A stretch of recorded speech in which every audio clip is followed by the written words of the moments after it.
dutegereje w'amatsiko uritwa abana b'Imana uzasiga umuzi cyangwa se ishami kubanyabyaha bagomeye Uwiteka hari umunsi twe dutegereje. Nshuti bakunzi ba Bongo One TV tubahaye ikaze muri uyu mwanya mwiza w'ijambo ry'Imana. Uyu ni umwanya mwiza tugiye kwakiraho umukozi w'Imana nyuma y'aka karirimbo tugiye kumwakira ngo tugezeho ijambo ry'Imana. Imana ibaha umugisha. Ndagira ngo mbasabe abo turi kumwe mujye mukora like, subscribe. Imana ibaha umugisha. Rero twihuse ko igihe umwanya twarengejeho iminota kubw'impamvu za tekinike, ariko mutwihanganire tunabiseguyeho. Ndagira ngo dusenge Imana twakira umukozi w'Imana kugira ngo tugezeho ijambo ry'Imana. Abari kumwe natwe Imana ibaha umugisha. Tubahaye ikaze muri uyu mwanya mwiza kuri Bongo One TV. Reka dusenge tugaruke twakira umukozi w'Imana. Data, mu izina rya Yesu turagushimiye ko uri Imana idukunda kandi twitaho. Uyu ni umwanya mwiza watugeneyeho kugira ngo tujye twakira ibyawe binyuze mu mukozi wawe, aduheshe umugisha, atubere umugisha mu ijambo ryawe. Kuva kera kose wagiye ukorera mu kanwa k'abakozi bawe, wakoreye mu kanwa k'abahanuzi. Ni ukuri uri Imana ishobora byose. Ubwo wacaga mu kanwa k'abakozi bawe wajyaga uvuga ku buzima bw'abantu kandi bugahinduka. Ubwo wacaga mu kanwa k'abakozi bawe wajyaga ukiza indwara kandi zigakira uciye mu bakozi bawe. Ndagushimiye ko uyu mwanya umukozi wawe ugiye kunyuza ibyawe muri we, agiye kukubera umuyoboro, akarangurura akavuga icyo ubwira aba bantu baguteze amatwi, n'abazabyumva bose bakumva icyo uvugana nabo binyuze mu ijambo ryawe. Tuguhaye ikaze rero ngo unyure mu mukozi wawe w'umuyoboro wawe, umusigire amavuta kuvuga ukora umurimo, kandi umwambike imbaraga, ntaba ari we ahubwo we muri we. Turasengeye imitima yacu ngo uyikingure, ibitekerezo byacu, amarangamutima yacu bikingure kugira ngo twumve icyo uvugana nawe. Kandi icyo uvuga kirakomeye cyane ku buzima bwacu, kuko kijya kivuguruza imigambi yose y'abadayimoni, kikavuguruza ibikorwa byose by'umwanzi. Tuguhaye ikaze muri uyu mwanya kugira ngo uzuwane natwe muri byose, mu izina rya Yesu Kristo umwami wacu, amen. Matsiko uritwa abana b'Imana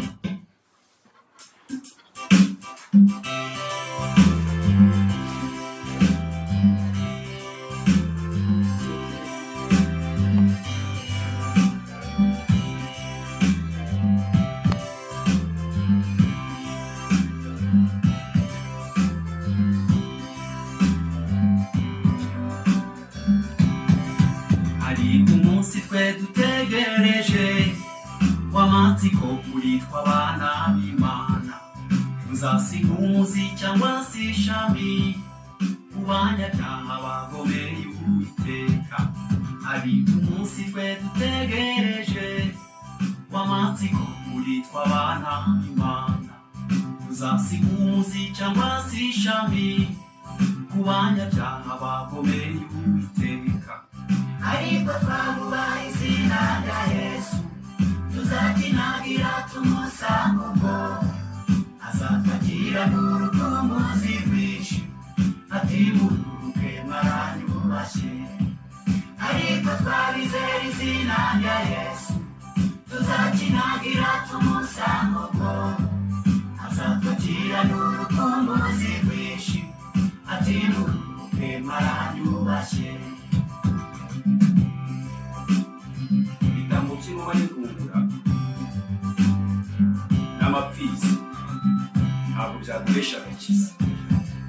Kwizera Yesu witanze i Golgotha ibyo byonyine biguhesha ubugingo.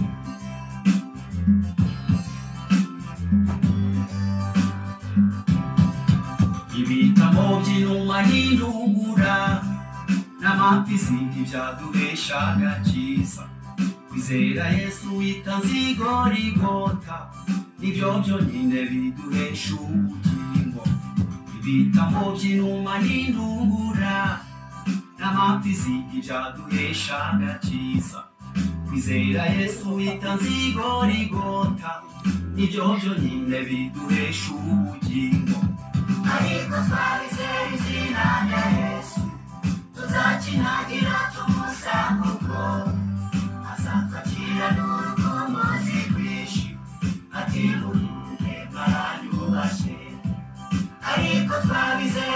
izina rya Yesu tuzakinagira tumusanga ubwo azatwakira n'urukumbuzi rwinshi ati muruhuke mw'abantu bashya.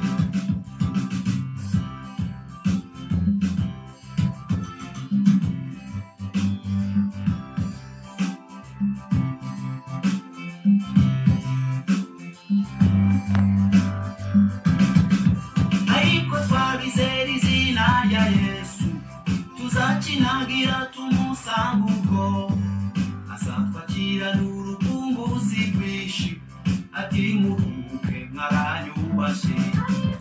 Ariko twabizeye izina rya Yesu tuzakinagira tumusanga ubwo azatwakira n'urukumbuzi rwinshi ati muruhuke mw'abanyubashye. Ariko twabizeye izina rya Yesu tuzakinagira tumusanga ubwo azatwakira n'urukumbuzi rwinshi ati muruhuke mw'abanyubashye. Azatwakira n'urukumbuzi rwinshi ati muruhuke mw'abanyubashye. Azatwakira n'urukumbuzi rwinshi ati muruhuke mw'abanyubashye. Azatwakira n'urukumbuzi rwinshi ati muruhuke mw'abanyubashye. Mwese abaduteze amatwi turabiyegereje mu izina rya Yesu Kristo nk'uko bari bamaze kubibabwira mu kanya. Ndi Bongwa Alphonse mu ijambo ry'Imana ry'aya masaha. Rero turabiyegereje biburasirazuba, biburengerazuba, b'amajyepfo, ab'amajyaruguru, abo mu mujyi wa Kigali, mu mpande zose z'iki gihugu cy'u Rwanda turabiyegereje. Bene data bashiki bacu mwese tubahaye kaze muri uyu mwanya w'ijambo ry'Imana. Turiyegereje abari muri Amerika, abari muri Aziya, abari mu Buraya, bari mu bihugu bitandukanye bya Afurika. Mwese turabiyegereje kuko tubizi ko mudukurikiye muri benshi. Rero Imana ibaha umugisha. Kuri bamwe twavuga ngo mwiriwe mute, abandi twavuga ngo mbese mwaramutse mute, bitewe naho buri muntu ari kutwumvira. Turabizi ko mu bihe bitandukanye bitewe n'imigabane murimo. Mwese rero tubahaye ikaze. Rero muri uyu mwanya tugiye kuganira ku ijambo ry'Imana. Ni ijambo rivuga ngo kanguka wambara imbaraga. Kubo twe twabashije koherereza teme cyangwa se inyigisho turi bwige uyu munsi ni ugukanguka tukambara imbaraga. Kanguka wambara imbaraga niryo jambo dufite. Rero tugiye gusoma ijambo ry'Imana. Turareba mu gitabo cya Yesaya. Igitabo cya Yesaya mu bice 52. Igitabo cya Yesaya mu bice 52 turasoma duhere ku murongo waho wa mbere. Wowe ufite Bibiliya cyangwa se Bibiliya yawe iri muri telefoni wayisetinzemo cyangwa se ufite Bibiliya, dusome tugendane. Turahera mu gitabo cya Yesaya mu bice 52, dusome duhere ku murongo waho wa mbere. Haranditswe ngo kanguka wambara imbaraga zawe Siyoni, ambara imyambaro yawe y'umurimbo Yerusalemu umurwa wera, kuko hereye none utacebwe n'uwanduye batazongera kukwinjiramo. Ihungura umukungugu, uhaguruke wicare Yerusalemu, wibohora ingoyi mu ijosi, yewe mukobwa w'i Siyoni wajyanywe uri imbohe. Kuko Uwiteka avuze ngo mwaguzwe ubusa, nanone muzacungurwa ari nta feza utanze. Umwami Imana iravuga iti, ubwa mbere abantu banjye baramanutse bajya mu Egiputa, basohokerayo abashuri barabarenganya babahora ubusa. None ndagira nte, niko Uwiteka abaza, ko abantu banjye banyazwe ari nta mpamvu. Ababategeka barasakuza kandi biriza umunsi batuka izina ryanjye, niko Uwiteka avuga. None abantu banjye bazamenya izina ryanjye, kuri wa munsi bazamenya ko ari nge uvuga, dore ni nge. Erega ibirenge byuzanye inkuru nziza, ni byiza ku misozi, akamamaza iby'amahoro, akazana inkuru z'ibyiza, akamamaza iby'agakiza, akabwira ab'i Siyoni akabwira Abisiyoni iti Imana yawe iri ku ngoma, Imana nishimwe. Reka turareba irindi jambo ry'Imana ko ndashaka ko dusomera aya masomo rimwe. Turasoma hano mu gitabo cy'ibyakozwe n'intumwa, ni ibice 3 umurongo wa 19. Igitabo cy'ibyakozwe n'intumwa ibice ni 3, turasoma n'umurongo waho wa 19. Abo turi kumwe turebe mu gitabo cy'ibyakozwe n'intumwa ibice 3, turasoma n'umurongo waho wa 19. Kadusome mu izina rya Yesu Kristo. Haranditswe ngo nuko mwihane muhindukire ibyaha byanyu bihanagurwe, ngo iminsi yo guhemburwa ibone ukwiza iturutse ku mwami Imana, Imana ishimwe. Reka nubundi turakomeza gusoma ijambo ry'Imana. Turareba mu rwandiko Paulo yandikiye Abefeso, rwandiko Paulo yandikiye itorero rya Efeso mu bice 5:14. Ndifuza ko dusoma kandi wowe kuri wowe turi kumwe. Turareba mu rwandiko Paulo yandikiye itorero rya Efeso ibice 5 n'umurongo waho wa 14. Icyo gituma bivugwa ngo usinziriye we kanguka uzuke, Kristo abone uko akumurikira, Imana ishimwe. Nuko mwirinde cyane uko mugenda, mutagenda nk'abatagira ubwenge, ahubwo mugende nk'abanyabwenge, mucunguze uburyo umwete, kuko iminsi ari mibi. Amen. Reka aya magambo niyo tugiye kuganiraho. Ijambo rya mbere twasomye muri iki gitabo cy'umuhanuzi Yesaya, ni igitabo dusomye hano mu bice 42 uhereye ku murongo waho wa mbere, nako ibice 52 uhereye ku murongo waho wa mbere. Hatubwiye ngo kanguka wambara imbaraga zawe Siyoni we. Igitabo cya Yesaya uhereye mu bice 52 uhereye ku murongo waho wa mbere, hatubwiye ngo kanguka wambara imbaraga zawe Siyoni we, kuko uhereye none utacebwe n'uwanduye batazongera kukwinjiramo. Iki gitabo cya Yesaya ni igitabo Yesaya ni umwe mu bahanuzi bakuru. Iyo usomye usanga ari igitabo kigaragaza ko ari umwe mu bahanuzi bakuru Bibiliya itwereka, cyangwa se mu bitabo by'abahanuzi bakuru. Iki gitabo cya Yesaya kigizwe n'ibitabo 66. Uko mubizi kigereranywa n'umubumbe wa Bibiliya yose, kuko Bibiliya uko mubizi igitabo urebye igitabo cy'isezerano rya kera kigizwe n'ibitabo 39, noneho igitabo ibitabo by'isezerano rishya bikaba 27. Ubwo byose iyo biteranyije ni ibitabo 66 bivuga ngo ni umubumbe wa Bibiliya yose. Yesaya yabashije guhanura. Iyo usomye igice cya mbere hatwereka ngo Yesaya ashinja Abayuda ubuhemu. Yatangiye mu gice cya mbere avuga ngo nimwiyuhagire mwiboneze, mukureho ibyaha byo mu mirimo yanyu. Aravuga ngo nimwemera mukumvira, muzarya ibyiza byo mu gihugu, ariko nimwanga mukagoma, inkota y'Uwiteka izabarya, kuko akanwa k'Uwiteka ariko kabivuze. Ni Yesaya ubwe wabivugaga. Iyo usomye rero soma mu gice cya kabiri hatwereka uburyo we yababajwe no kuba indogobe imenya nyiraye, inka ikamenya shebuja, ariko abantu bo bakaba baragomeye Imana. Ageze mu bice 3, hariya mu bice 3 umurongo waho w'10 aravuga ngo nimuvuge ko abakiranutsi bazagubwa neza, kuko bazatungwa n'imirimo y'amaboko yabo. Yesaya uyu nguyu yahanuye ku ngoma zigera kuri enye. Yahanuye ku ngoma ya Uziya, ahanura ku ngoma ya Hazi, ahanura ku ngoma ya Yotamu, ahanura ku ngoma ya Ezekiya. Izi ngoma zose yarazihanuriye. Icyo dushaka kuvuga aha ngaha rero ni iki? Ni ukuvuga ngo yahanuriye ingoma nyinshi, kandi yari umuhanuzi wahanuraga ubuhanuzi bukomeye. Ni umuntu wavugaga ashize amanga, yabwiraga abantu. Rero aha ngaha rero twabonye avuga uburyo ngo Abisiraheli cyangwa se uburyo Abayuda bagiye bajyanwa mu bindi bihugu. Yavuze ngo ubwa mbere abantu banjye bajyanywe mu gihugu cya Egiputa basuhukirayo, ngo bagiye basuhukiyeyo, maze ngo abashuri babasangayo barabarenganya. Rero muri ibyo byago n'amakuba bagize, icyo gihe cya mbere bagiye basuhutse, ariko bw'Abayuda bavaga Yerusalemu bo bajya i Babuloni, usanga bo baragiye byari byarahanuwe na Yeremiya, umuhanuzi Yeremiya.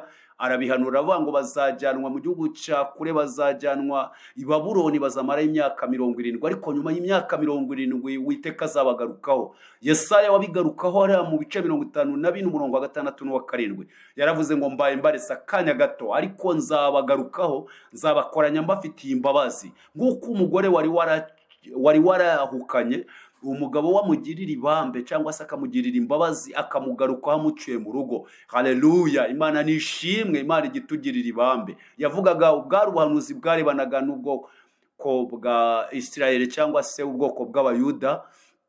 Aho ngaho kwari kugira ngo bamenye neza ko iby'Imana yavuze no kubikora ijya ibikora. Yosefu arotorera bene sinzozi, baramupinze, baramurwanya, baravuga ngo ntabwo bishoboka ko ibyo avuga bizashoboka. Baravuga ngo mbese bizacahe, bamwita karosi, bamwambura Yosefu, ariko iby'Imana yavuze no kubikora irabikora. Byabaye ngombwa ko Yosefu bamugurisha, bene se bamugurisha, babwira Yakobo ajya ku kiriyo cy'ihene, yibwira ko mu yandi magambo Yosefu yapfuye. Arangije ajya ku kiriyo, aragisoza kirarangira, umubabaro ugumya kumubana mwinshi. Agiye ku kiriyo cy'ihene, ariko Yosefu we ni muzima kubw'amasezerano y'Imana yari yaramuvuzeho. Dufite ijambo rivuga ngo kanguka wambara imbaraga zawe Siyoni we, kuko uhereye none utakebwe n'uwandi we batazongera kukwinjiramo. Yerusalemu umurwa wera. Ahangaha hariho amahame. Icyambere kwari ugukanguka. Icyambere byasabaga ngo bakanguke. Kubera iki? Ijambo ryatubwiye ngo mbere basuhukiye mu Egiputa, ngo abashuri babasangayo barabarenganya. Urumva bagireyo ibyago n'amakuba, kandi ngo ababategeka barabatoteza, bakabacunaguza ngo Imana yanyu iri hehe. Yewe kari agahinda kenshi, bari bafite ibibazo bikomeye cyane. Ariko arabanga ubuhanuzi bwuzanye ngo ni byiza, ku buhanuzi bwuzanye inkuru nziza ku musozi, akamamaza ibyihumure, akavuga iby'agakiza. Ahangaha ni Yesu wari ukenewe, ni Yesu wari ukwiriye ngo aze, niwe wenyine wari ukwiye kuza akabasha gucungura amahanga, akabasha kwirehereza amahanga, akabasha guhuza abantu ubwabo, agahuza Imana n'abantu. Muri misiyo ya Yesu hari harimo kunga Imana n'abantu, hari harimo guhuza abantu ubwabo, hari harimo guhuza isi n'ijuru, kuko umwana w'umuntu yacumuye ajya kure y'Imana, bituma Imana irakara, bituma Imana ibabara. Yemwe zimwe mu ngorane Abisirayeli bagiye bagira, byagiye bituruka ku gukiranirwa, byagiye bituruka ku ngaruka z'ibyaha, imyitwarire, kwivanga n'abanyamahanga, gukora ibyaha, byagiye bigira ingaruka zikomeye ku bwoko bw'Imana. Bene data, rero ibyo byateye ibitotsi bikomeye cyane. Aha rero tumaze gusoma ijambo rivuga ngo kanguka wambara imbaraga zawe Siyoni we, kanguka, kuko uhereye none utakebwe n'uwanduwe batazongera kukwinjiramo. Yerusalemu umurwa wera. Twasomye ijambo rivuga ngo mu yandi magambo ibohora ingoyi. Aba bantu bari baboshye, ndaza kubibasobanura mu kanya. Ikindi Bibiliya iravuga ngo ihungure umukungugu, bari barahindanye. Ibi turaza kubireba mu kanya mu masomo agiye gukurikira. Ikindi Bibiliya ivuga ngo kanguka wambara imbaraga, kwari ugukanguka. Bagombaga gukanguka, bagombaga guhaguruka, bagombaga kwihungura ingoyi, kwikura mu ngoyi, bagombaga kwihungura ivumbi. Ibi byose byari bifite ibisobanuro n'icyo bivuze, ntabwo ndi bubitindeho cyane. Ijambo dufite ni ijambo rivuga ngo kanguka wambara imbaraga zawe Siyoni we. Irindi jambo twasomye hano mu yandi magambo, irindi jambo twasomye hano mu gitabo mu rwandiko Paulo yandikiye Abefeso, yavuze ijambo riravuga ngo yewe usinziriye we, kanguka Kristo akumurikire. Kanguka wambara imbaraga, kanguka Kristo akumurikire. Kanguka, aravuga ngo ntimugende nk'abatagira ubwenge, ahubwo mugende nk'abanyabwenge. Ni ijambo naryo ryitwa gukanguka, turarikomeje. Noneho hano mu gitabo cy'ibyakozwe n'intumwa, umwanditsi w'iki gitabo cy'ibyakozwe n'intumwa mu bice 3:19 yaravuze ngo ni mu yandi magambo, we yavuze ijambo rikomeye, yavuze ku ijambo ryitwa guhembuka.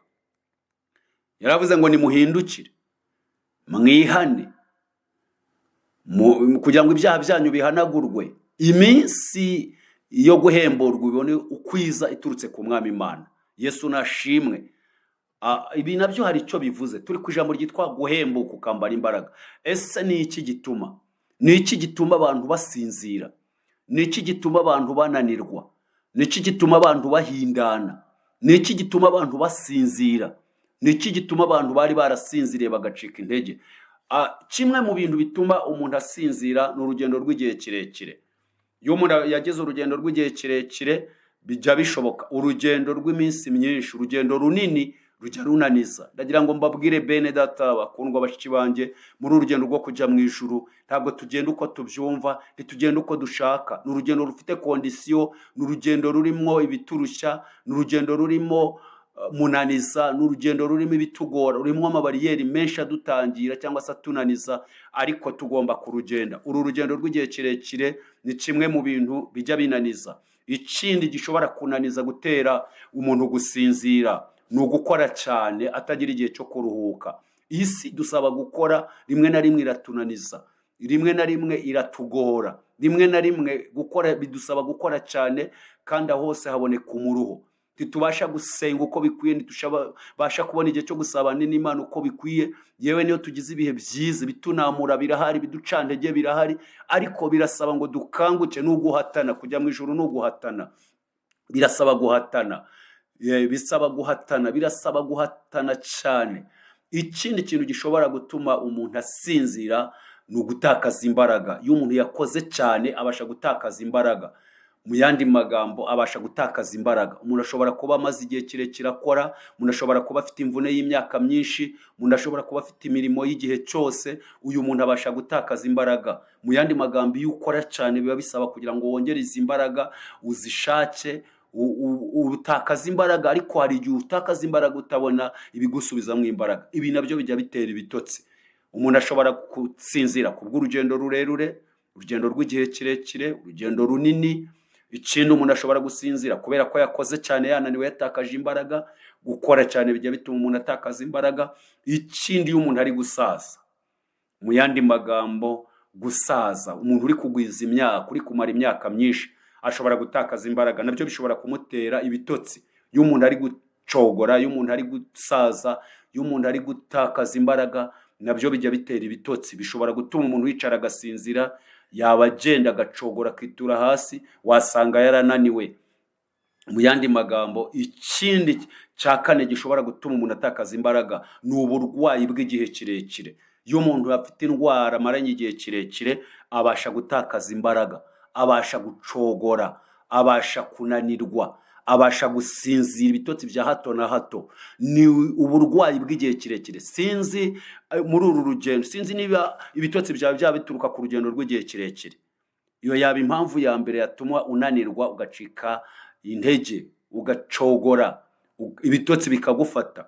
Byaterwa no gukora igihe kirekire, gutakaza imbaraga bitewe no gukora ibintu bigusaba imbaraga, kandi bikazitwara utazisubirana, ahubwo uzitakaza. Hari ibintu mu isi bidusaba kugwiza imbaraga, mbese bidutwara imbaraga. Rimwe na rimwe abantu bajya bagira ibintu bibatwara imbaraga bakazitakaza. Ikindi rero, birumvikana ushobora kuba ari igihe cy'ubusaza, igihe cyo gutakaza imbaraga, mu gihe cyo gusaza, mu yandi magambo mu gihe cy'imyaka myinshi. Nabyo ni bimwe mu bintu bijya bizana ibitotsi.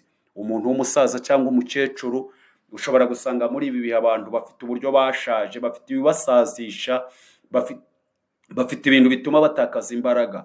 Ikindi ni ukurwana by'igihe kirekire. Mu yandi magambo, kurwara by'igihe kirekire, plutôt kurwara by'igihe kirekire bijya bituma umuntu atakaza imbaraga. Bene data bakundwa bashiki banjye, mwe munteze amatwi, mbifurije kugwiza imbaraga. Nubwo hariho ibyadutera indwara, nubwo hariho ibiducogoza, hariho kurwara, hariho kurwaza, hariho urugendo rw'igihe kirekire, hariho gutakaza imbaraga bidusaba gukora cyane, umuntu akavunika ataruhuka. Byose ni ibintu bituma umuntu atakaza imbaraga. Rimwe na rimwe tugira ibidusaba gukora cyane, ariko umuntu agatakaza imbaraga. Ibyo byose. Ikindi cya gatanu gishobora gutuma umuntu atakaza imbaraga ni amajwi yo mu rugendo. Ibi bijya bitera ibitotsi. Umuntu ajya ahura n'amajwi mu rugendo akamucogoza, ugahura n'amajwi y'urucantege, amajwi y'abakuvuga, amajwi y'abakubeshyira, amajwi y'abakugambanira, amajwi y'abakwanga, amajwi y'abakuvuga ibibi utakoze. Ibyo byose hari igihe ujya uhura n'amajwi y'urucantege mu bintu bica intege, bigatera ibitotsi byo mu bugingo, bigatera ibitotsi byo mu ntekerezo, bigatuma umuntu ananirwa, akaba yananirirwa aho yarageze, akicara aho yarageze ntaharenge, akahasiga akahasinzirira, akahacogorera. Ntabwo izi mbaraga ari umunyembaraga. Mu yandi magambo, amajwi yo mu rugendo, bene data bakundwa bashiki banjye, mbifurije gukomera. Amajwi yo mu rugendo amaze kunaniza benshi, amajwi yo mu rugendo amaze kucogoza benshi, amajwi yo mu rugendo amaje kuba ibicantege kuri bamwe. Bene data bakundwa bashiki banjye, barumuna banjye, abapapa, abamama, mwese birashoboka ko ayo majwi mwahuye nayo. Ayo majwi yagucanganyikisha, yagucogoza. Ayo majwi yaguca intege mu rugo rwawe. Ayo majwi yaguca intege wa mubyeyi we. Wahuye n'amajwi yo mu rugendo, aragucogoza. Wa mugabo ushobora guhura n'amajwi yo mu rugendo akagucogoza. Rimwe na rimwe hashobora kuvuga ibitariho, hashobora kuvugwa ibihuha, havugwa ibinyoma, kuko amajwi yo mu rugendo ajya abasha gusenya ingo. Amajwi yo mu rugendo abasha gutandukanya abana n'ababyeyi. Amajwi yo mu nzira ajya abasha gutuma umugore n'umugabo bashwana, bakaryana. Mu yandi magambo hakaboneka gucika intege no gucogora. Ariko Imana irashaka kugira ngo ntitwite ku majwi yo mu rugendo. Aya majwi mu Kristo nawe yahuye nayo. Yagiye ahura n'ababwenge bw'isi, yagiye ahura na ba mwizera buhoro, yagiye ahura na ba magambo. Ibyo byose n'ibicantege muri uru rugendo duhura nabyo.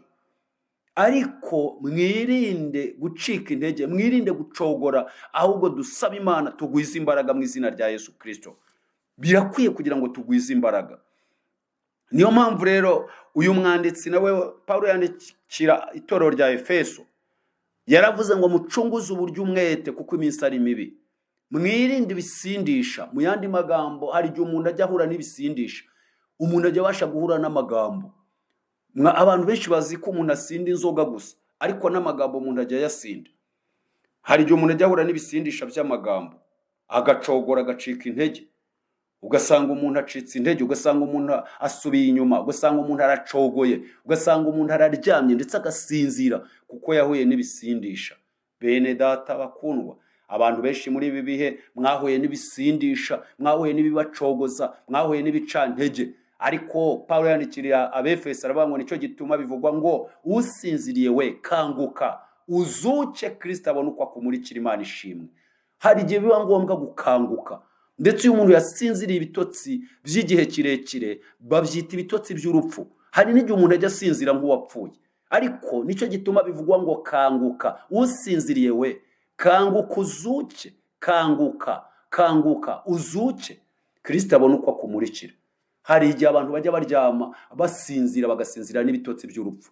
Aho umuntu aryama agasa naho atari umukristo, akirengagiza ko agomba kwishyira mu bwishingizi, akirengagiza ko akeneye uburinzi mu bana, akeneye uburinzi aho akorera, ukeneye uburinzi mu murima, ukeneye uburinzi mu matungo, ukeneye uburinzi muri ofisi ukoreramo, ukeneye uburinzi mu bucuruzi aho ucururiza, ukeneye uburinzi mu baturanyi, kuko aho hose Satani arahaturuka, Satani arahakorera, Satani araharindiye, aba yashyize ibirindiro byo kukurwanya. Ariko ugomba kuba maso. Yewe usinziriye we kanguka, kanguka, uzuke. Iyo umuntu asinziriye, iyo umuntu aryamye igihe kirekire, ajya asinzirana n'ibyari bimurimo. Nubwo yaba yari intwari, n'urushishi ruramutondagira, intozi ziramurira aho yasinziriye, n'imbeba ziramwurira, n'ibiceri biramwurira, n'amapusi n'imbwa byose biramuvogera, biramutinyuka kubera ko aryamye, kubera ko yasinziriye. Nubwo yaba ari generali, nubwo yaba ari ofisiye, nubwo yaba ari umunyacyubahiro, afite titire, yubahwa, yemerwa n'abantu bose, yubahwa n'abantu bose, uyu muntu wamaze gusinzira aracogora. Ikindi ngo nuko mwirinde cyane uko mugenda, mutagenda nk'abatagira ubwenge, ahubwo mugende nk'abanyabwenge. Imana nishimwe. Birakwiye iyo umuntu yamaze gusinzira yacogoye, asigara agenda nk'umupfapfa, yemera ibivuzwe byose, nta kugenzura, ntagenzura amagambo amuvamo, ntagenzura ibikorwa akora, ntagenzura ingeso ze, imyambarire n'imivugire, imigendere n'imitekerereze. Aho hose iyo uri maso biba bisaba kugenzura, ukaba maso cyane. Ugomba kubaho nk'umunyabwenge. Umuntu iyo yasinziriye, yaracogoye, yaramaze gusinzira, ibitotsi mu yandi magambo byaramufashe, ibitotsi byaramusinzirije, ibitotsi byaramuryamishije, mu yandi magambo yararyamye ndetse yariyoroshe. uwo muntu nubwo yaba ari umunyabwenge, ubwenge burahagarara. Nubwo yaba agiraga ishyaka, ishyaka rirahagarara. Nubwo yaba yari intwari, aba ikigwari. Nubwo yaba yakoraga cyane, aracogora. Nubwo yaba ari intwari, uwo munsi arananirwa. Nubwo yaba yirindaga, uwo munsi kwirinda bimuvamo. Umuntu wamaze gusinzira, ibi ni ibimenyetso biranga umuntu wasinziriye. Umuntu wamaze gusinzira agacogora. Bene data bakundwa, Yesaya aravuga ngo kanguka wambara imbaraga zawe Siyoni we, kuko uhereye none uwanduye n'utacebwe batazongera kukwinjiramo. Yesaya yari umuhanuzi wahanuraga amagambo akomeye, yari umuhanuzi wahanuraga amagambo y'ubwenge, yari umuhanuzi yahanuye iby'igihe cye, ahanura n'ibizaza. Aragenda agera no kuri Yesu, yaragiye agera avuga no ku mwuka wera. Mbese yabaye nk'afata ubuhanuzi bwose bwa Bibiliya bunyuramo, abwira abantu kwihana, ahereye ku Bayuda, abwira abantu kwihana. Ikindi avuga abashinja ubuhemu, avuga iby'ibyaha byabo. Urabyibuka ageze hariya muri Yesaya mu bice 5, avuga ngo reka ndirimbire uruzabibu rwanjye, umukunzi, uruzabibu n'umukunzi wanjye. Mbese avuga ku by'umukunzi n'uruzabibu. Aravuga ngo icyambere, uyu muntu yari afite uruzabibu, maze ngo arangije araruhingira, arushyiramo urwina, yubaka uruzitiro. Arangije ngo avuga uburyo, aravuga imirimo yose yarukoreye. Yarahinze, akuramo urwiri, ateramo uruzabibu, yarazi ko ruzera inzabibu, ngo ariko rwera indibu. Arangije aravuga rero ati reka mbabwire ingamba ndufitiye, munkiranure narwo. Aravuga ati cyambere nararuhingiye, ikindi nararuzitiye, ikindi narushyizemo amazi ntirwigeze rubura amazi, ikindi narushyizemo uburinzi, ikindi nararufumbiye, narukoreye byose nagombaga kurukorera. Niko nari nizeye ko ruzera inzabibu, niki cyatumye rwera indibu. Maze arangije rero ngo akivuga ingamba ibyo agiye kurukora, avuga ati cyambere ngiye gukuraho uruzitiro ruzitiye runyukwanyukwe. Bene data bakundwa, izo ni ingorane zo gusinzira. Kuba uyu munsi utabona iby'Imana yakoze, ukayirebera mu byo itarakora, ukayiburira mu byo itarakora. Kuba uyu munsi utabona uburyo Imana yakurinze, ukayiburira mu byagenze nabi. Kuba uyu munsi utari kubona urukundo Imana yagukunze, ukayiburira mu byo ubona byitwaye nabi ku buzima bwawe. Ukwiye kongera gukanguka ukabona Imana, ukwiye kongera gukanguka. Yesaya yarangije aravuga ati none nimunkiranure njye n'uruzabibu rwanjye. Ikintu nagombaga kurukorera ntarukoreye niki? Ko nari nizeye ko ruzera inzabibu, none rukaba rwareze indibu. Bene data bakundwa bashiki banjye, niki Imana itagukoreye? Niki Imana itakoreye abanyarwanda? Niki Imana itakoreye umuryango wawe? Niki Imana itagukoreye wa mugabo we? Niki Imana itagukoreye wa mubyeyi we? Niki Imana itagukoreye wa musore we? Niki Imana itagukoreye wa mukobwa we? Ikintu Imana itakoreye umuryango wawe niki? Ikintu Imana yagombaga gukora itakoze niki? Imana yarakurinze, ikubeshaho. Uyu munsi wa none wubatse urugo, Imana iragutungishije, yaguhaye kubyara abahungu n'abakobwa, ariko kuki utabona urukundo rwayo? Niki cyatumye usinzira ugasinzira ibitotsi by'ubupfu? Niki cyatumye usinzira ugasinzira ibitotsi by'ubugoryi? Niki cyatumye usinzira ugasinzira ibitotsi by'intege nke? Niki cyatumye usinzira ugasinzira ibitotsi byo kutabona iby'Imana yakoze n'imirimo yayo? Niki cyaguteye ibitotsi mu bugingo cyatumye usubira inyuma? Gusubira inyuma kwawe, ibitotsi byatumye usinzira ntiwabona iby'Imana yagukoreye. Ibitotsi byatumye usinzira wirengagiza ineza y'iby'Imana yakoze mu rugo rwawe.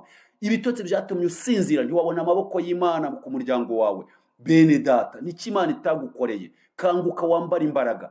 Ibitotsi bijya bituma umuntu avuga amagambo hatari kuyavugira. Ibitotsi kubera gusinzira, usigaye uvugira aho utari kuvugira, usigaye utonganira aho wari gucecekera, usigaye uvugira nabi aho wari kubwiriza ubutumwa, usigaye witotombera aho wari gucecekera. Bene data bakundwa, wa mubyeyi we, niki Imana itakoze?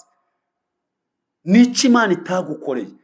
Rero ijambo ryatubwiye ngo uhereye none utacebwe n'uwanduye ntibazongera kukwinjiramo. Yerusalemu umurwa wera.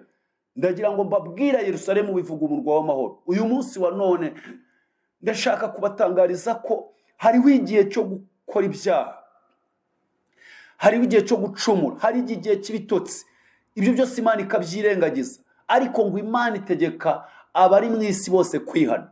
niyo mpamvu aya magambo twasomye muri iki gitabo cy'ibyakozwe n'intumwa hatubwiye ngo nuko mwihane muhindukire ibyaha byanyu bihanagurwe kugira ngo iminsi yo guhemburwa ibone ukwiza iturutse ku mwami Imana.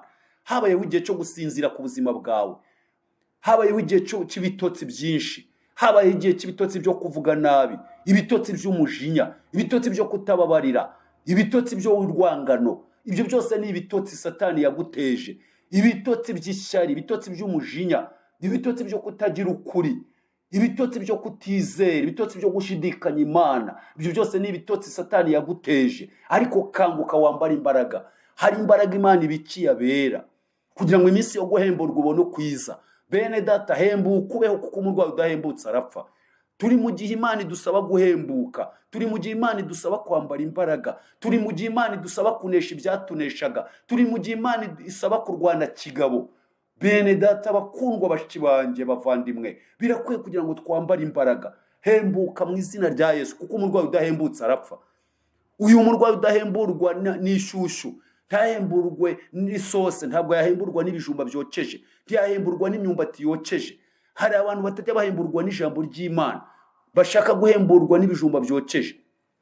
Hari abantu batajya bahemburwa n'ubuhamya buhembura abandi bugasubiza intege mu bugingo, bagumya kuzahara. Abantu bameze nka Eliya. Yusoma Eliya yarwanye intambara nziza, ararwana urugamba, yubahisha Imana mu Isiraheli, yahagaritse imvura imyaka 3 n'amezi 6. Avuga ijambo rikomeye, aravuga ngo ndabihagaritse kuzagera igihe nzabitegekera, kugira ngo mu Isiraheli bamenye ko hari Imana. Haleluya. Izi ni imbaraga zatumaga Eliya akora ibi ngibi. Iyo umuntu afite guhembuka, Imana ijya imukoresha ibitangaza. Eliya mu gihe yarahagaze neza, yarahagaze aravuga ngo ari yitegereje abona Ahabu nk'umwami wa Isiraheli. Yagendeye mu nama z'umugore we Yezebeli wari warijije imana z'ibigirwamana, imana z'abanyamahanga zinjiza mu Isiraheli, kandi cyari kizira kuwiteka. Eliya arangije agira ifuhe, agira umubabaro, agira agahinda, aravuga ngo ngomba kubahisha Imana mu Isiraheli, bikamenyekana ko hari Imana yirwanirira. Haleluya. Bikamenyekana ko hari Imana igirwanirira abera, bikamenyekana ko hari Imana yiyubahisha, bikamenyekana ko hari Imana ifite imbaraga yo gusengwa, bikamenyekana ko hari Imana isumba ibigirwamana. Birakwiye ngo iyo Mana tuyubahishe muri iki gihugu, tuyimenyekanishe mu batayemera, tuyimenyekanishe mu bayishidikanya, tuyigaragaze mu batizera. Igihe kirageze ko tugwiza imbaraga, n'abanyamahanga bakamenya ko abakorana n'Imana, Imana ituye muri twebwe, ikorera muri twe, ivugana natwe, bakabona ibitangaza n'ibimenyetso. Nibatemezwa n'ijambo ry'Imana tubabwiye, bemezwe n'ibimenyetso by'Imana idukoresha. Imana nishimwe. Gwiza imbaraga. Eliya igihe kimwe agwiza imbaraga, arangije ahagarika imvura. Uzasome Bibiliya nditwereka neza ko yigeze abanza gusaba Imana ibyo agiye guhagarika imvura. Yaravuze ngo nje mpagaritse imvura imyaka 3 n'amezi 6 kuzageza igihe nje nzabitegekera. Niko ijambo ry'Imana ritubwira. Eliya arabitegeka muri izo mbaraga, ikirere gihagarika imvura. Ikirere gihagarika imvura kubw'imbaraga zari muri Eliya. Ariko igihe kimwe amaze kubikora, Bibiliya iratubwira ngo igihugu cya Isiraheli giterwa n'amapfa. Eliya Imana imucira inzira, imwohereza ku kagezi kitwa Kereti, ngo akajya atungwa n'ikiyoni kikazana umutsima n'inyama, maze ngo akanywa amazi y'ako kagezi ka Kereti. Bibiliya iravuga ngo Eliya amara igihe kirekire atunzwe n'ubuntu bw'Imana, atunzwe n'igikona. Mu mateka y'igikona gikunda inyama, ariko Eliya nk'umukiranutsi wubahaga Imana akayubahisha, igikorwa yarakoze cyari cy'imbaraga cyo kubahisha Imana akayimenyekanisha mu Isiraheli. Maze Ahabu n'umugore we Yezebeli, umugore Yezebeli yavukaga i Tiro y'i Sidoni, yari umugore w'umunyamahanga, avuka i Tiro y'i Sidoni. Yuvuye hariya bita Isiraheli Samaria, cyangwa se mu Isiraheli ujya ahangaha i Tiro y'i Sidoni hari ibirometero 21. Urumva ko rwari urugendo rurerure. Ariko arangije uyu mugore yinjirana imana z'abanyamahanga, azizana mu Bisiraheli. Imana ifuha ikorera muri Eliya arangije aravuga ati ngewe mpagaritse imvura, kuko imvura nihagarara agasuzuguro kari muri Ahabu n'umugore we bazamenya ko Imana ariyo bakeneye, ari ikenewe. Bene data bakundwa, abantu benshi bari kuba bubahutse Imana, bari kuyivogera. Abantu bafite umurengwe kugera ku rwego babona ko Imana nta kimaze, babona ko ntacyo yakoze, babona ko nta kintu bamariye. Abantu baratinyutse kugera ku rwego abantu bumva ko Imana yacu ari Imana badakwiye guha agaciro. Abantu barayibagiwe, abantu barasinziriye, bibagirwa ukuboko kwiza kw'Imana, bibagirwa imbaraga z'Imana, bibagirwa ineza y'Imana, bibagirwa uburinzi bw'Imana, bibagirwa ubutabazi bw'Imana, uburyo yabanye natwe n'uburyo yadutabaye. Bene data bakundwa, bashiki banjye, ibitotsi byatumye abantu bibagirwa ko Imana ari umutabazi. Ibitotsi abantu basinzire byatumye abantu bibagirwa ko ari we yabicaje mu biro. Abantu bibagiwe ko Imana ari we yabicaje mu bucuruzi, muri za bizinesi. Abantu bibagiwe ko ari Imana yabahaye kugendera mu modoka no mu ndege. Abantu basinziriye ibitotsi barasinzira, bibagirwa ukuboko kwiza kw'Imana ko ariko kwaduhaye gutura muri iki gihugu, kwaduhaye kugenda mu mahanga, kwaduhaye kwiga, kwaduhaye ko abana bacu biga. Bene data, ese nimubona icyo Imana itakoze muri iki gihugu ni iki? Mbese niki cyatuma abantu dusinzira? Niki kibateye ibitotsi? Niki gitumye musinzira? Ese ntabwo muzi ukuntu kera kwiga muri iki gihugu byari bigoye? Ese ntimuzi bamwe ukuntu mwize tugenda ibirometero byinshi, bamwe bagasinzirira mu nzira, abandi bagasinzirira mu ishuri? Uyu munsi nimureba ko abana bari kurira ku ishuri, namwe abadafite ubushobozi Imana yabatekerejeho. Izi ni imbabazi z'Imana, ubu n'ubuntu bw'Imana bukwiye gutuma abanyarwanda dutekereza, tukareba kure. Dukwiye gutekereza, dukwiye kwiyambura ibitotsi, dukwiye gukanguka tukambara imbaraga, kugira ngo iminsi yo guhemburwa ubone ukwiza iturutse ku Mwami Imana. Igihe kimwe Petero yarasinziriye, arasinzira, yihakana Yesu kuko yari mu bitotsi. Ariko igihe Umwuka Wera yamuzagaho, haleluya, Mwuka Wera amaze kumuzaho, yabwirije ubutumwa yabwirije umunsi umwe bwahinduye abantu barenga 3,000. Iyo babara icyo gihe, muri icyo gihe babaraga abagabo, abagore n'abana batarimo.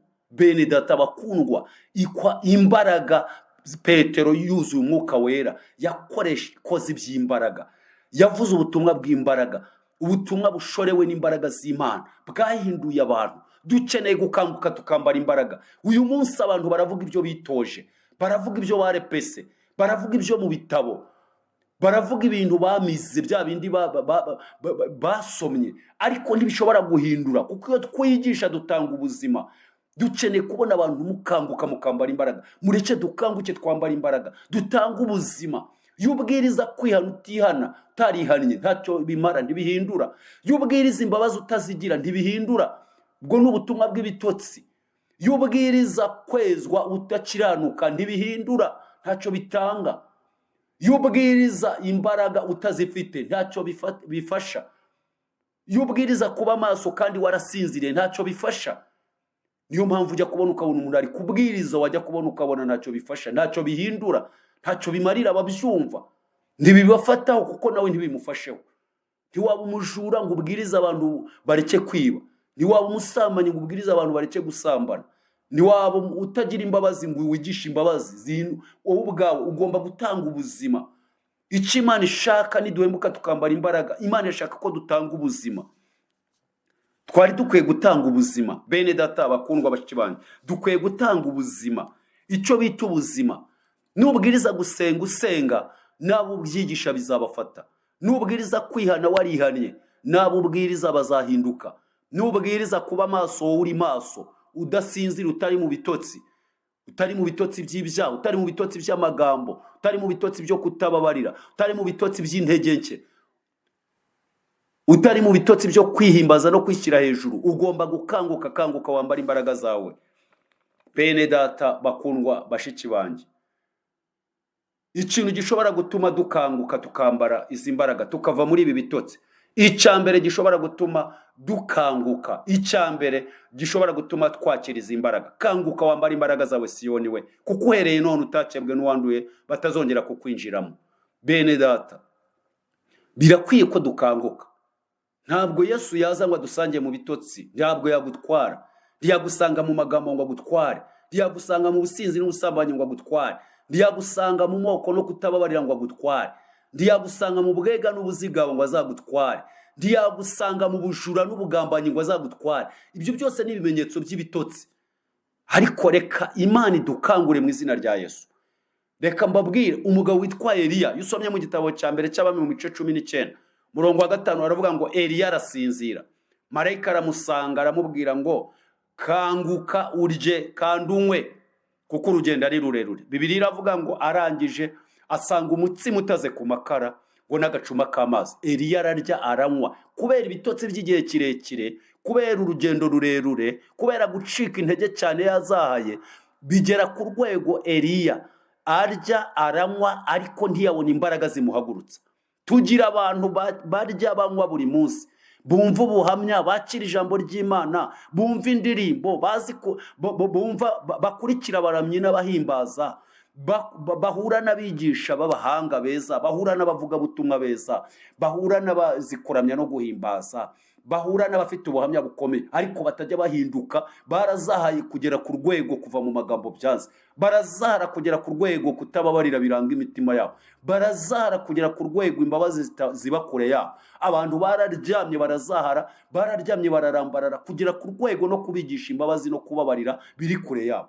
Bene data bakundwa, birakwiye kugira ngo abantu bahembuke. Eliya yarariye, Eliya aranywa, arangije ngo araryama, arongera arasinzira. Bene data Imana ikugarukeho. Bibiliya iravuga nusoma ku murongo wa 6 n'uwa 7 ngo kugeza ubwo marayika yaje kugaruka asanga Eliya yongera asinzira munsi y'igiti cyitwa umurotemu. Yahasinziriye. Uyu munsi wa none we wasinziriye hehe?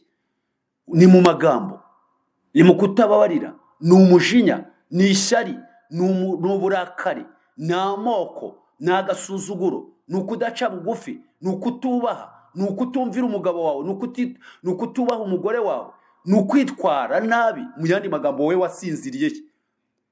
Eliya ngo marayika arongera aragaruka, baramubwira ngo Eliya byuka kandi urye, byuka urye kandi unywe kuko urugendo ari rurerure. Bibiliya iravuga ngo arongera ararya, arongera aranywa, ngo maze iyo nda ayigenderaho iminsi 40 n'amajoro 40. Imana nishimwe.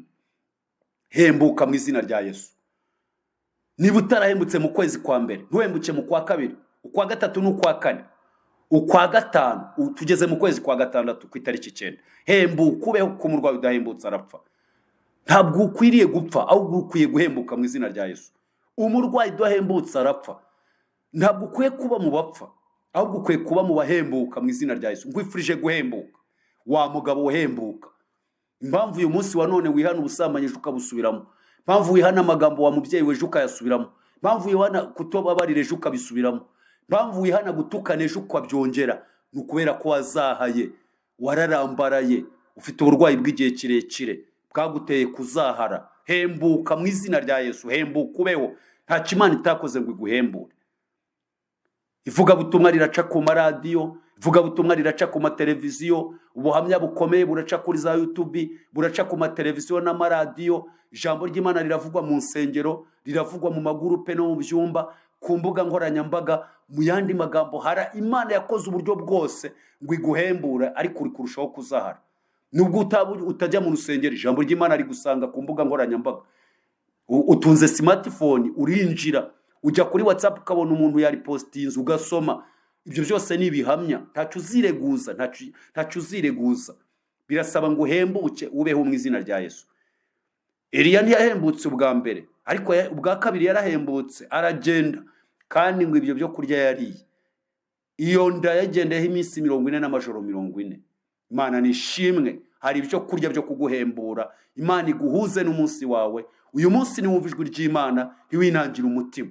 Aho uri muri ubwo bucuruzi, aho uri muri ofisi, aho uri mu baturanyi, aho uri muri yo biro, aho uri aho ngaho muri ako kabari, aho uri muri iryo duka, aho ngaho uri kuri yo seta ucururiza, aho ngaho uri bene data bakundwa, aho uri mu rugo rwawe, ijambo ry'Imana rirahagusanze. Ibi ni ingemu, ibi ni byo kurya Imana ikugemuriye, ikubwira ngo hembuka ubeho mu izina rya Yesu. Kimwe mu bintu bishobora gutuma ugwiza imbaraga ni ugukanguka. Kanguka wambara imbaraga. Utari wakanguka izi imbaraga ntushobora guhura nazo. Nkwifurije gukanguka mu izina rya Yesu. Hembuka. Iyo umuntu amaze kurya akanywa, bisaba ngo akanguke. mu yandi magambo bya bitotsi byaterwaga n'inzara, bya bitotsi byaterwaga n'urugendo rurerure, bya bitotsi byaterwaga no gusonza inzara y'igihe kirekire, hembuka mu izina rya Yesu. Imana yagutegura ibyo kuguhembura. Hembuka, hemburwa n'abavugabutumwa baca imbere yawe, hemburwa n'ijambo ry'Imana wumvira mu matwi yawe, hemburwa n'ijambo ry'Imana rica kuri radiyo, hemburwa n'ijambo ry'Imana Imana iguhuje na ryaya masaha n'igihe cyawe cyo kugendererwamo. Bisaba gukanguka. Icya mbere ni ugukanguka. Icya kabiri gishobora gutuma wambara izo mbaraga ni ugusenga. Gusenga k'umukiranutsi kugira umumaro mwinshi, ariko cyane iyo asenganye umwete. Nkwifurije gusenga. Amasengesho ajya atuma umuntu akanguka. Ijambo ry'Imana rijya rituma umuntu akanguka.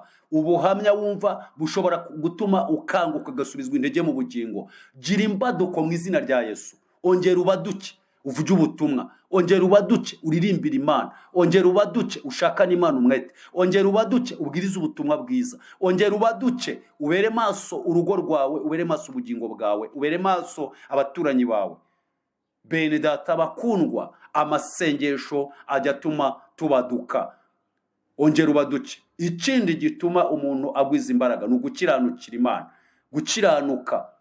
Iyo umuntu adakiranuka biragoye kwambara imbaraga. Ibyaha birasazisha, ibyaha bica intege, ibyaha bijya bituma umuntu ananirwa, ibyaha bijya biducogoza muri uru rugendo. Umuntu atangira kwicira urubanza, umuntu atangira gucogora. Bene data bakundwa, gwiza imbaraga mu izina rya Yesu. Ikintu cyitwa gukiranuka, kiranuka ku bito no ku binini, kiranuka abantu bahari cyangwa badahari, kiranuka ucuruza cyangwa usenga, kiranuka uri muri botike cyangwa uri muri biro, kiranuka uri mu rugo rwawe cyangwa uri mu baturanyi, kiranuka mu byo uvuga n'ibyo ukora. Gukiranuka ni ikintu cy'ingenzi. Ni ikintu cy'ingenzi. Ikindi gishobora gutuma umuntu agwiza imbaraga, mu yandi magambo, ni ukwaguka. Mu yandi magambo ni ukwaguka mu buryo bw'imitekerereze. Kwaguka mu buryo bw'imitekerereze. Ugomba kugwiza imbaraga. Ugomba kubwira Imana ngo mpa intege, mpa imbaraga.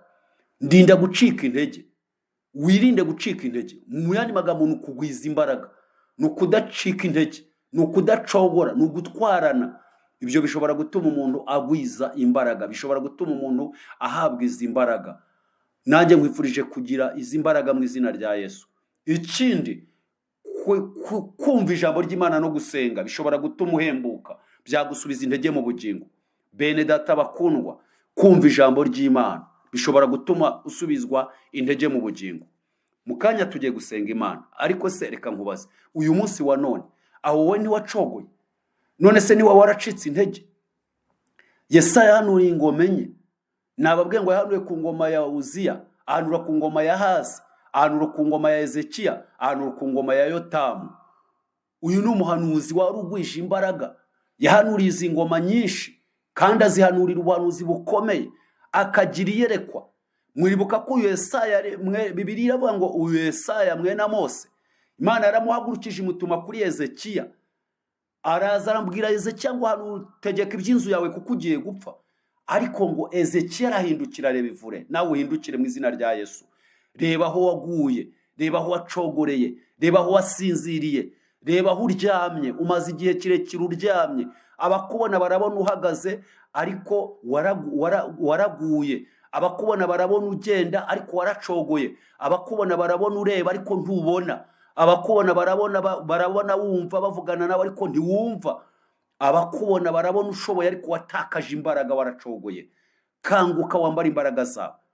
Ngo yahanuriye Hezekiya ngo arahindukira areba ivure. Arangije aramubwira ngo genda usubireyo. Yesaya aragaruka abwira Hezekiya ngo muri Yesaya 38 umurongo wa mbere aramubwira ngo mubwire ngo mwongereye kubaho, kandi ku minsi ye nongeyeho imyaka 15. Uyu munsi wa none we ko ufite kurama, Hezekiya ko yongerewe imyaka 15 yo kurama akagira ibyo ayikoramo, wowe uyu munsi wa none imyaka wongerewe ikumariye iki? Ese Imana iri guhabwa icyubahiro ku bwawe? Ese ubutumwa bwiza buri kuvugwa ku bwawe? Ese Imana iri guhabwa icyubahiro ku bwawe, iri guhabwa ikuzo aho utuye naho ukorera? Ese batazi Imana bazayimenya ku bwawe? Ese muri ofisi Imana yagushyizemo ukijijwe uri umurokore, uyu munsi uri kuvuga Imana ku buryo n'abatayizi bari kuyimenya ku bwawe. Kubera iki wacogoye? Kuki abantu batabwirwa ubutumwa bwiza kandi Imana yarahagukize? Kuki abantu batumva ijambo ry'Imana riguturutsemo? Kuki abantu batakubonamo imbuto nziza ngo babe bamenye Imana ku bwawe kandi Imana yarahagukize nk'itara ryo kumurikira abari mu mwijima? Ntawe ujya ucana itara ngo aritwikirize intonga, ahubwo arishyira ku gitereko cyaryo kikamurikira abari mu mwijima. None uyu munsi wa none wowe aho Imana yagukize uhamaze iki? Yagushyize muri uyu mujyi ngo uhamare iki? Yakuzanye muri icyo gihugu ngo uhamare iki? Igutuje muri iki gihugu ngo uhamare iki? Yagushyize muri iyi ofisi ngo uhamare iki? Yagushyize muri iri soko ngo uhamare iki? Hafi ya bagenzi wawe ko yagushyize hagati y'abatize, y'abatuka Imana n'abayivuga nabi, y'abayigomera n'abayisuzugura, wowe ubwawe umaze iki? Imana yahagushyize ngo umare iki? Bene data bakundwa, tugiye gufata umwanya wo gusenga, tugiye gufata umwanya wo gusenga Imana, ariko nawe utekereze. Kanguka wambara imbaraga, niryo jambo Imana yashyize ku mutima wanjye, niryo jambo Imana iguhaye, ibyo kurya byo kugukangura, ibyo kurya byo kugusubizamo imbaraga, ibyo kurya byo kuguhembura. Imana ikwihanganiye igihe kinini, ariko nturi uwo gupfa. Hembuka ubeho mu izina rya Yesu, kuko umurwayi udahembutse arapfa. Kubw'ibyaha ukora wari uwo gupfa, wakabaye warapfuye aho harameze ibyatsi, ariko kubw'imbabazi z'Imana, Imana iri gushaka kuguhembura. Wakabaye uyu munsi waribagiranye, wakabaye uyu munsi utakivugwa, ariko kubw'imbabazi z'Imana hembuka ubeho, kuko umurwayi udahembutse arapfa. Bene data bakundwa, mbifurije guhembuka, mbifurije gukomera, mbifurije kwambara imbaraga, mbifurije guhemburwa n'Imana. Bene data, none si uyu munsi wowe wifashe ute? Ese uyu munsi urifuza gukanguka? Ambara imbaraga. Nukanguka bizamenyekana, uzabaduka, twese tuzabibona. Uzabwiriza ubutumwa, uzasenga, uzakunda Imana, uzayishakana umwete, bizamenyekana ko ari Imana uri gukorera. Nukanguka bizagaragara. Abacogoye ku bwawe bazasubizwamo intege nshya, bazahembuka ku bwawe. Abasubiye inyuma ku bw'ibikorwa byawe bazakugarukira. Abacogoye bazahemburwa n'ibiguturukamo. Bene data bakundwa, reka dusenge. Twari mu ijambo rivuga ngo kanguka wambara imbaraga. Uyu munsi wa none wowe ntiwacogwe? Ese uyu munsi wambaye imbaraga? Ese uyu munsi ntiwamaze gucogora? Ese ntiwacitse intege? Ese abakureba bakubona nk'umunyembaraga cyangwa bakuzi nk'umunyantege nke? Amagambo avuga agaragaza imbaraga n'ubwenge muri wowe, cyangwa bigaragara ko uri umupfapfa mu bandi? Ese ibikorwa ukora bigaragaza ko wubaha Imana, cyangwa bigaragara yuko uyisuzuguza? Bene data bakundwa, utekereze ku ijambo wumvise. Kanguka wambara imbaraga, Imana iguhembure mu izina rya Yesu Kristo. Amen. Mana yacu, turagushimye kubw'ijambo ryawe. Ijambo ryatubwiye ngo kanguka wambara imbaraga zawe Siyoni we, kuko uhereye none utakebwe n'uwanduye batazongera kukwinjiramo.